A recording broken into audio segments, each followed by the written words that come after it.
welcome back to my YouTube channel. දික්කසාද නීතිය සම්බන්ධයෙන් අද වීඩියෝ එක අරගෙන ඉන්නේ. ඉතින් ෆස්ට් වීඩියෝ එක බැලුවේ නැති කෙනෙක් නම් ඔයා ඉස්සෙල්ලම අපේ දික්කසාද නීතිය සම්බන්ධ ෆස්ට් වීඩියෝ එක බලලා ඉන්න කියලා ආරාධනා කරනවා.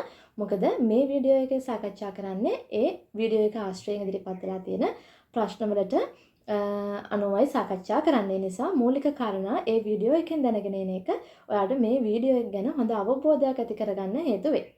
ඉතින් අපි බලමු අද මේ වීඩියෝ එකෙන් සාකච්ඡා කරන්නේ ගොඩක්ම මුල් වීඩියෝ එකේදී ඔයාලා ඉදිරිපත් කරලා දෙවිච්ච ප්‍රශ්න වලට අනුව සහ නූතන මේ මෑත කාලීනව අධිකරණ තීන්දුව හරහා සහ පනත් හරහා ඇතිවෙච්ච නූතන ප්‍රවණතාද සාකච්ඡා කරනවා. ඉතින් අපි මුලින්ම බලමු දික්කසාද නීතිය ගත්තාම ශ්‍රී ලංකාවේ ප්‍රධාන වශයෙන් සාමාන්‍ය විවාහ ආචාපනතරත් සාමාන්‍ය නීතිය වගේම ඊට අමතරව උඩරට නීතිය සහ මුස්ලිම් නීතිය පවතිනවා. ශ්‍රී ලංකාවේ බොහොමයක් දෙනා පාලනය වෙන්නේ මේ සාමාන්‍ය විවාහ ආචාපනතරත් සාමාන්‍ය නීතියෙන්. එතකොට සාමාන්‍ය නීතිය යටතේ පාලනය වන කෙනෙක් නම් දික්කසාදයක් ලබා ගන්න අපි අනිවාර්යෙන්ම එක්ක අනාචාරය විවාහයෙන් පිටත යම් තැනැත්තෙක් සමග තියෙන ලිංගික සම්බන්ධතාවයක් නිසා ඇතිවන අනාචාරය, ද්වේෂසහගත අතහැර යාම හෝ විවාහයට පෙර සිට පැවති ලිංගික බෙලහීනතාවය කියන කාරණා තුනෙන් එකක් දිසා අධිකරණයක් ඉදිරියේ ඔප්පු කරලා තමයි දික්කසාද තීන්දුවක් අරගත්තොත් විතරයි දික්කසාදයක් ලබා ගන්න පුළුවන් වෙන්නේ සාමාන්‍ය නීතිය යටතේ ශ්‍රී ලංකාවේ. ඉතින් මේ විදිහට දික්කසාදය ලබා ගැනීමේදී ටිකක් දික්කසාදය ලබා ගන්න අපහසු පදනම් සාධකයේ විදිහට අනාචාරය දක්වන්න පුළුවන්. ඒකට හේතුව අනාචාරය කියලා කියන්නේ විවාහයක සැමියා හෝ බිරිඳ කියන දෙදෙනාගෙන් ඕනෑම තැනැත්තෙක්. අපි කියනවා මොවුන් එකිනෙකාට කලාත්‍රයන් වෙනවා කියලා. මේ කලාත්‍රයන් දෙදෙනාගෙන් ඕනම තැනැත්තෙක් තමන්ගේ විවාහයෙන් පිටත යම් තැනැත්තෙක් සමග ලිංගික සම්බන්ධතාවයක් පැවැත්වුවොත් ඒ අනාචාරය කියන වෛවාහක වරද බවට පත් වෙනවා. එවැනි වරදක් ඉදිරිපත් කරනවා කියන චෝදනාවක් එල්ල කරනවා කියලා කියන්නේ ඒක සාමාන්‍ය චෝදනාවක් නෙමෙයි ටිකක් බරපතල ගණයේ චෝදනාවක් නිසායි මේ අනාචාරය කියන සාධකය ඉතාමත්ම වැඩි සාක්ෂි මගින් අධිකරණ ඉදිරියේ ඔප්පු කිරීම අවශ්‍ය වෙනවා.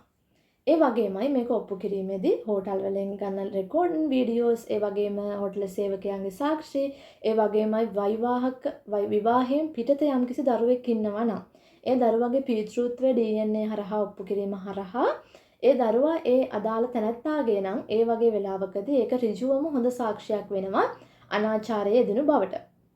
මෙන්න මේ කියන සාක්ෂි යොදා ගන්න පුළුවන්. අපි සාමාන්‍යයෙන් ගොඩක් දෙනා අහනවා කෝල් මැසේජ් වල රෙකෝඩ් වලින් විතරක් මේක ඔප්පු කරන්න පුළුවන්ද කියලා. ඒක එහෙම කොහෙත්ම ඔප්පු කරන්න බෑ. දෙදෙනා අතර තිබෙන ඒ සම්බන්ධතාවය ඔප්පු කළ යුතුයි පැහැදිලි සාක්ෂි මගින්. ඒ වගේමයි ශ්‍රී ලංකාවේ නඩු නීතිය යටතේ මේ සම්බන්ධයෙන් ඉතා වැදගත් නඩු තීරණයක් ලබා දෙනවා. ඒ එකක් තමයි බොහෝ වෙලාවට සමහර අයගේ ඩිවෝර්ස් එක ගන්න කැමති නැහැ. ඒ කියන්නේ දික්කසාදයකට යන්න කැමති නැහැ. හැබැයි ඒ අනාචාරය කියන වරද කරපු පාර්ශවයෙන් වන්දි ලබා ගැනීමට අවශ්‍ය වෙනවා. මේ සම්බන්ධයෙන් ලංකාවේ නඩු තීරණයක් පසුගිය වසරේදී තීරණය වුණා. ඒ නඩු තීන්දුවේදී හිෂාන් ෆයිස් vs චන්ද්‍රානි බෙනඩිට් කියන නඩු තීන්දුවේදී ගරු අධිකරණය විසින් තීරණය කරනවා ඒ අදාළ පාර්ශවයට අවශ්‍ය වුණේ දික්කසාදය ලබා ගන්න නෙමෙයි තමන්ගේ විවාහය කඩාකප්පල් කරන්න උත්සාහ කිරීම, ඒ වගේම තමන්ගේ හැඟීම් රිදවීම, ඒ වගේම ඒ තමන්ට තිබිච්ච ගරුත්වය නැතිවීම කියන කාරණා සම්බන්ධයෙන් වෙච්ච හානියට අදාළ සමවිත්තිකාර පාර්ශවයෙන්, ඒ කියන්නේ මේ විවාහයට බාධා වෙන්නේ අනාචාරය හැසිරෙන්න උදව් වෙච්ච අනෙක් පාර්ශවය, විවාහයෙන් පිටත සිටින අනෙක් පාර්ශවයෙන් වන්දි මුදලක් අය කරගන්න අධිකරණය තීරණය කරනවා.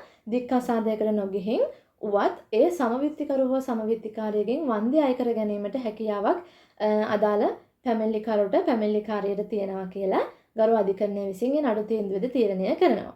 ඒ වගේමයි මම පෙරදී සඳහන් කළා වගේ මේ අනාචාරය කියලා කියන්නේ ඔප්පු කිරීම තරමක් අපහසු සහ ඉතා බරපතල චෝදනාවක්. මේ නිසා බොහෝ වෙලාවල් වලදී මම පෙර වීඩියෝ එකේ සඳහන් කළා වගේ ඩිවෝර්ස් එකකට යනවා නම් ගොඩක් වෙලාවට වඩා හොඳ වෙන්නේ ද්වේෂසහගත අතහැර යාම කියන පදනම මත ඉඳගෙන සාක්ෂි ඉදිරිපත් කිරීම වඩාත් පහසු සහ හොඳ ක්‍රමයක් වෙනවා. ඒකට හේතුව මේ අනාචාරය කියන එක පැහැදිලි සාක්ෂි මගින් ඔප්පු කිරීමට පැමිණිලි පාර්ශවයේ අපොහොසත් වුණොත් සමවිත්තිකරු හෝ සමවිත්තිකාරියට හැකියාව තියෙනවා තමන්ට මේ වගේ චෝදනාවක් එල්ල කරලා සිද්ධ වෙච්ච අපහාසයට විරුද්ධව අදාළ පැමිණිලිකරුගෙන් හෝ පැමිණිලිකාරියගෙන් වන්දි අය කර ගැනීමේ නඩුවක් ගොනු කරන්න. එන්නේ ඒ නිසා වඩා හොඳ ඔබට හොඳ සාක්ෂි නැමැතිනම් ද්වේෂසහගත අතහැර යාම කියන සාධකයට මත නඩු පැවරීමක් සිදු කිරීමයි. ඒ වගේමයි දැන් බොහෝ වෙලාවට බොහෝ පාර්ශවයන් විදේශගත වීම දකින්න හම් වෙනවා. මේකත් එක්ක ඇතිවන නවතම තත්වයක් වෙන්නේ විදේශයකදී ඩිවෝර්ස් එකක් ගත්තොත් කොහොමද ඒ ඩිවෝර්ස් එකේ වළංගුතාවය කියලා. අපි දැනට දන්නවා ශ්‍රී ලංකාවේ විවාහ නීතිය ඇතුලේ විදේශයකදී විවාහ වෙච්ච ඉවලක් ලංකාවේ ජීවත් වෙනවා නම් ඔවුන්ට දික්කසාදය ගන්න අවශ්‍යයි නම් ශ්‍රී ලංකාවේ සාමාන්‍ය විවාහ ආචාර පනත යටතේ පදනම් සාධක යොදාගෙන දික්කසාදයක් ලබා ගන්න පුළුවන්.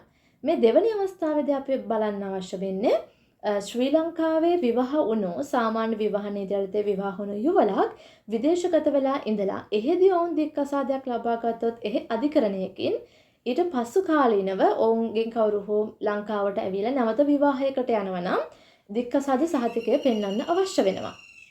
එතනදී ඔවුන්ගේ ඒ විදේශයකදී සිදුවන දික්කසාදය වළංගු දික්කසාදයක්ද කියන ප්‍රශ්නය ඇති වෙනවා. ඒකදී අපි සාකච්ඡා කරොත් ශ්‍රී ලංකාවේ වර්තමානයේදී මේ සම්බන්ධ නීතිමය තත්ත්වය වෙන්නේ 2024 අංක 49 දරන විදේශ නඩු තීන්දුව බලාත්මක කිරීම සහ ලියාපදිංචි කිරීම සම්බන්ධ පනත මේ පනත යටතේ ප්‍රතිපාදන සකස් කරලා දෙලා තියෙනවා.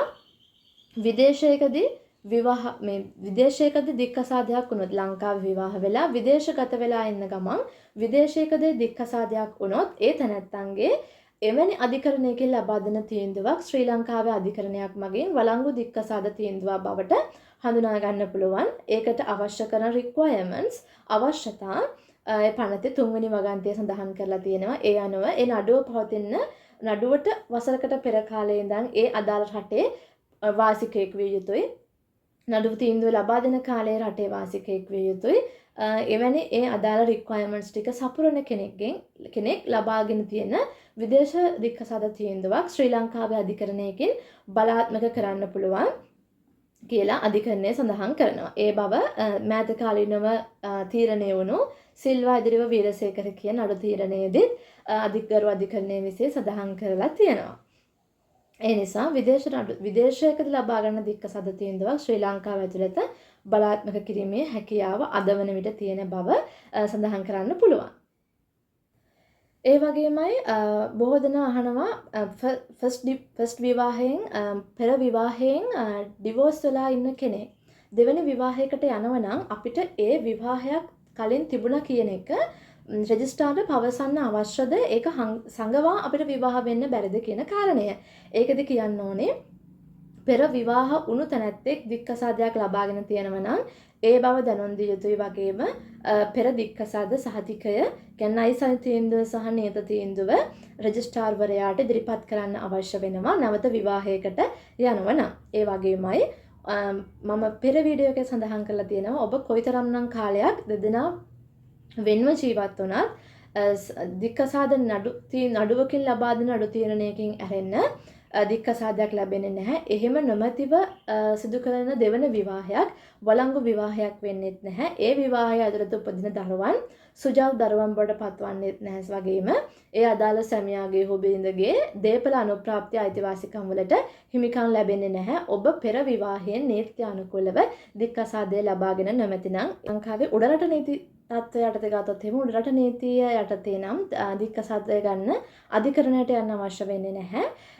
අදාළ පදනම් සාධකයන් ඉදිරිපත් කරමින් දිස්ත්‍රික් රෙජිස්ට්‍රාර්වරයාට 32 වන වගන්තිය යටතේ ලිඛිතව ඉදිරිපත් කිරීම හරහා විමසීමක් ඉන්ක්වයරි එකක් පවත්වලා ඒ ඉන්ක්වයරි එක හරහා දිස්ත්‍රික් රෙජිස්ට්‍රාර්වරයා තීරණය කරනවා දෙපාර්ශ්වයන්ගෙන්ලා සාකච්ඡා කරලා දික්කසාදයක් ලබා දී යුතුද නැද්ද කියන කාරණේ ඒ අනුව ඔවුන්ගේ දික්කසාදය ලියාපදිංචි කිරීම කරන්න හැකි වෙනවා. ඒ අනුව ගත්තහම සාමාන්‍ය නීතියට වැඩිය දික්කසාද නීතිය ඊටම නම්‍යශීලී තත්ත්වයක් දකින්න හම්බ වෙනවා.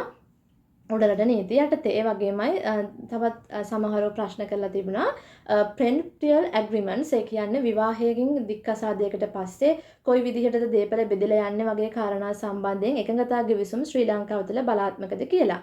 ඒ සම්බන්ධයෙන් විශේෂ නීතිමය තත්ත්වයක් ප්‍රකාශිතව ශ්‍රී ලංකාවේ නැහැ.